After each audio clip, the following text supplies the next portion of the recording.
enti Akoma FM 87.9 Kumasi. Never in our history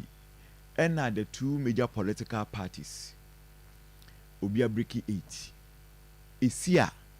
yenya history. Never in our history ena yenya third party a owini esia eye history. Enti wo hwe election a day anim 7th of December and young one says stakes near high because history is in the making. In fact, say status quo no na ebe juma say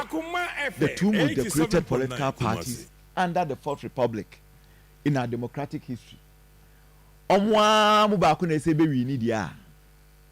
Sir John, it is going to be historic. Say third party be never far ade no so a Sir John, equally it is going to be historic.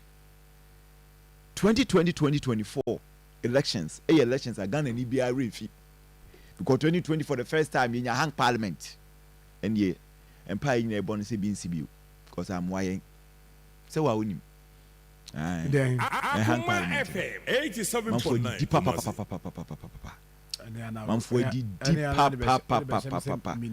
ama ya yeso ho akere pa enti hang parliament in yenya biu yenya majority clear majority a bill beyond the ompom ko pass ya me adom na se change of government ba om to ma business yen ko ne sa na hang parliament ni de nim say ni that so be ba so am why cry enti no enti Sir John stakes near high and send me kind of litmus test for all of us. And I want to believe say political parties no ehu ni sa and they will do everything possible say the peaceful coexistence na because so atoaso Sir John pepe kasim bia no pawi yes ekwan bi so no kre you see u agent na also ye adwuma ni na de ma say u agent no emmo ne homodin a you can't blame anyone. Intiana always advisable say party agent ye ba assign mu to the various polling centers no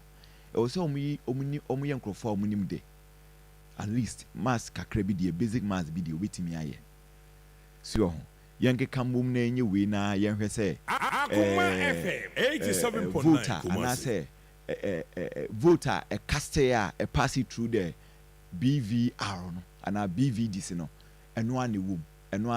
and I feel so the macho no so eno no e wo so onya nimdefo betimi aye sa ade no obi wo ho a onim de ekoso wo ho afi ya menti ase ne de na sisi oni case bia so ho ebi ko anane party lusu enti won ti ase na gidi sa we no oni case bia me de makase the current system no the current